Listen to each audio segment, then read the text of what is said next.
In today's bustling world, amidst the skyscrapers and city lights, there lies a tale often overlooked: the intricate journey of our waste. As households and businesses churn out trash, one name stands out in ensuring it's efficiently managed: waste management. With its iconic green and yellow emblem, this titan not only handles our daily refuse, but navigates the complex challenges of environmental sustainability, economic pressures, and ethical responsibility. Today, on Enterprise Epics, we dive deep into the transformative odyssey of waste management, shedding light on its rise, the shadows of controversy, and its quest for redemption in the ever-evolving world of business and environmental stewardship. Their omnipresence isn't just about collecting trash. They've masterfully created an empire, dominating landfill ownership in the US. In recent times, their growth has been remarkable, clocking nearly $18 billion in revenue as of 2021. But there's a chapter in their journey steeped in controversy. In 2002, the Securities and Exchange Commission leveled significant allegations against Waste Management's founding members and some of its top brass. Accusations of fraudulent financial declarations spread like wildfire, tarnishing their image. But to truly understand their story, we must turn back time to the 1950s, a period where waste collection was much simpler. The post-World War II era and its subsequent baby boom led to an influx of garbage.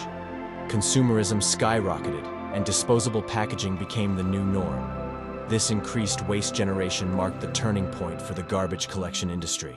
In this scenario, Dean Buntrock took the reins of a small Chicago-based waste collection company named Scavenger. Realizing the massive potential, Buntrock aggressively expanded its reach, rapidly absorbing smaller competitors.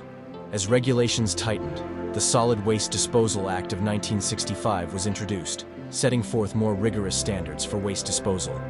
Only the mighty could endure these changes, and Scavenger, having transformed into waste management, emerged as a titan. By the 1980s, however, their journey faced some turbulence. Controversies involving improper waste disposal shook their reputation, but that was just the tip of the iceberg. In the early 90s, their financial stability was shaken. With a recession setting in, reduced consumerism meant less waste generation. And for the first time ever, their revenue dipped. Instead of owning up to their financial struggles, they chose a more deceptive path. Through a series of intricate accounting manipulations, Waste Management artificially boosted its earnings, painting a rosy picture far from reality. Investors, relying on these falsified numbers, were the victims. Imagine making financial decisions based on inflated earnings. This wasn't just a corporate mistake, it was a colossal betrayal of trust. The revelations resulted in massive penalties and tarnished reputations. But today, Waste Management stands tall, having navigated past their controversial history. As for the accounting firm that approved their financials, Arthur Andersen, they met their downfall in another, more notorious scandal. In the modern world, waste management isn't just about collecting and dumping trash. It's a complex industry intertwined with environmental concerns, technological advancements, and urban development. As urban areas expanded and populations grew, so did the sheer volume of waste. This growth spurred innovations in waste collection and recycling, positioning the waste management industry at the forefront of the sustainability movement. Waste management, despite its massive size, has always been in the thick of these developments. Their investment in recycling technologies and waste-to-energy initiatives painted a promising picture of a greener future. Yet, behind this facade of environmental stewardship lay financial discrepancies that would shake investor confidence to the core. Waste Management's story also intertwines with the broader narrative of America's corporate sector in the 90s.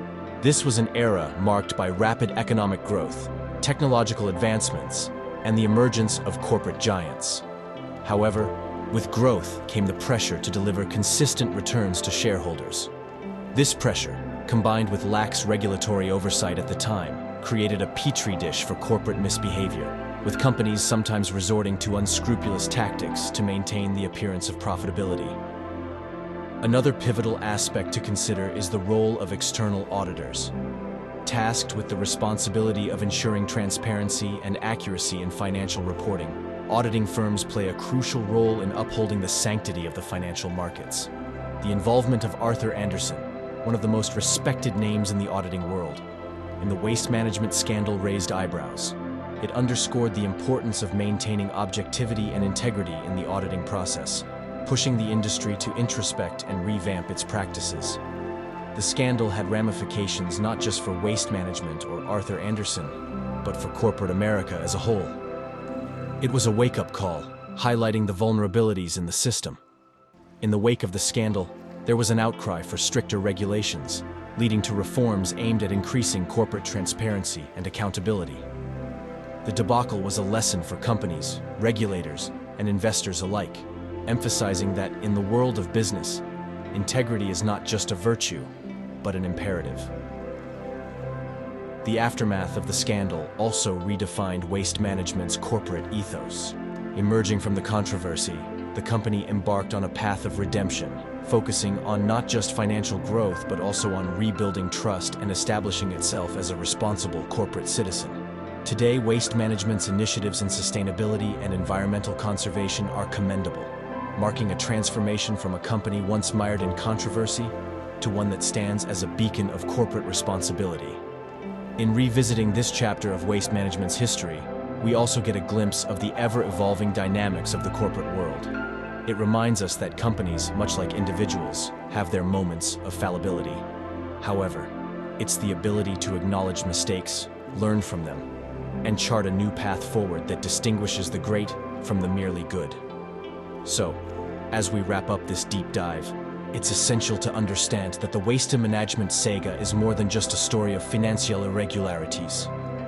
It's a tale of ambition, oversight, redemption, and the relentless pursuit of corporate excellence, even in the face of adversity. As cities burgeon and consumerism accelerates, the environmental implications of waste become more pronounced. The sheer volume of waste we generate has colossal impacts on the environment, from landfills emitting methane, a potent greenhouse gas, to oceanic pollution harming marine ecosystems. In this context, effective waste management isn't a luxury, it's an existential necessity. Companies like Waste Management, therefore, don't merely deal with garbage. They're at the nexus of urban planning, environmental conservation, and sustainable growth. Their operations directly influence the carbon footprint of cities, the purity of our water sources, and the quality of the air we breathe. With this immense responsibility, their actions, both good and bad, reverberate through the environmental landscape.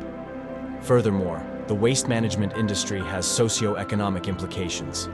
It's an employment-intensive sector, offering jobs to millions, from truck drivers to recycling plant workers.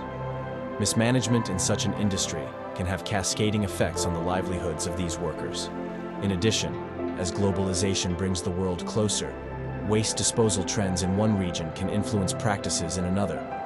For instance, when a major country changes its recycling policies, it can disrupt the global recycling market, emphasizing the interconnected nature of modern waste management.